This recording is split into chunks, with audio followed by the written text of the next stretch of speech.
Harvey Hall is a counselor at Light of Life Rescue Mission in Pittsburgh, Pennsylvania. Those who know Harvey today describe him as sweet, gentle, and optimistic, but his past reveals a man whose good nature was once deeply confined by drug addiction. I grew up in a small community out in the South Hills of Pittsburgh. As a young boy, I was kind of husky. I was active and felt really good. Of course, in my teenage years, when I got interested in girls and things like that, I was always I was shy. I was always shy, and of course, I came from a family that drank a lot. There was a lot of fighting and drinking and things like that, and I began to idolize that type of atmosphere. That's what I wanted to be like. That lifestyle, even at a young age, had begun to appeal to me. Little did I know where this was all leading to. And as that began to develop, I remember going over staying with my uncle a lot, who lived in the Hill District, and he was like a big brother to me, and I would go over seeing him, and I'd spend nights and sometimes weekends, and then became summers, and I began to like that lifestyle over there. And I had a brother-in-law that was in the pills, so now here comes something else into my life. I began to pop these pills, Tuinals, and they call them Red Devils and Yellow Jackets, and so I began to do a lot of that. I was drinking cough syrup and a whole lot of different things that was just coming. I was very impressionable. At that particular time, I wasn't what you call a leader. I was a follower. Harvey graduated from popping pills to skin popping and eventually became a full-fledged heroin addict. While serving a sentence in state prison, he joined the Black Muslims, finding comfort in a lifestyle that set forth rules and boundaries prohibiting him from drug and alcohol use. When I got paroled out of there, you would think that I would be on a different path. I got home, I kind of followed in the Islamic tradition. I didn't eat any pork, and of course I didn't drink anymore.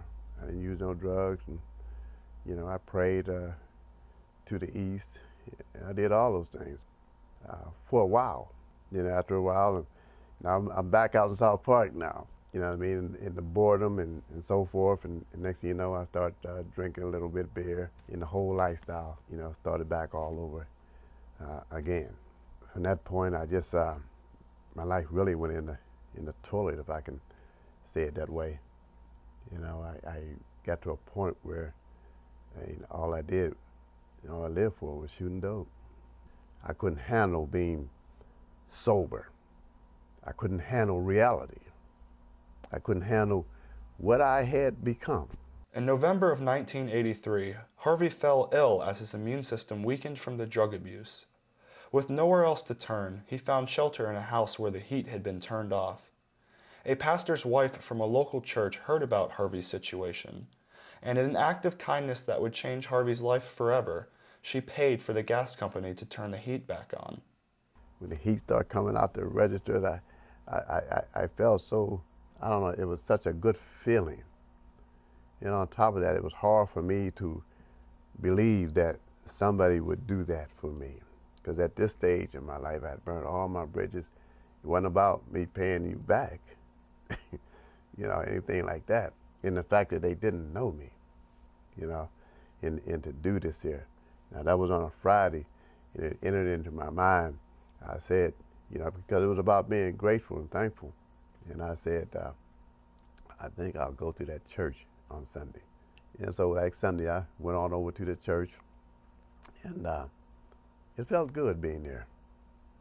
Sitting there, people were friendly. One of the things that caught my attention as I sat in the church was the pastor. He was up in the pulpit. It seemed like his face was glowing. He had a nice smile, clean smile on his face. He was happy. He seemed like he was joyful. He was dancing. He was singing and all that. And I was just sitting there looking at him. You know what I mean? Because there was something in me. I wanted what he had. I wanted to feel like that. So You know, like in a lot of churches, when the service was over, he gave what they call an altar call, and calling people to Christ. And I didn't know, you know, I'm sitting there and I'm looking. They got the organ and music playing, and I'm moved by that as well, you know. And nobody was going up there. And I'm looking, and again, I'm not a leader, I'm a follower. I'm looking to see if anyone else was going up there so I can follow behind them and see what's going on and all that. But nobody was going. Then I thought to myself, if I go up there and give my life to the Lord, maybe, somehow, things might be different for me. But if I leave out of this church the way I came in, there was no question about it. It'd be business as usual. I accepted the Lord that morning. The amazing thing about all that, you know, when I came to Christ, I immediately got into the Word. And I had a hunger. I wanted to know.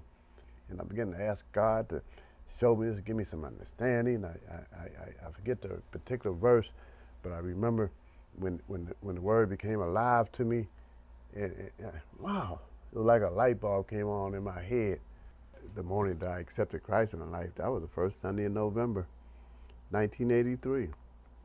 And the reason I remember it that way is because that was the morning, that was the day I began to live. Harvey first heard about Light of Life through a friend at church. Since then, he has held many positions here, including driver, store foreman, chaplain, and now counselor. My work here at the mission, I never saw it as a job. I never looked at it as a job that had hours, certain hours. For me, in my mind, it was always a ministry. One of the things that I always ask before I leave the house, I said, God, you be the counselor today.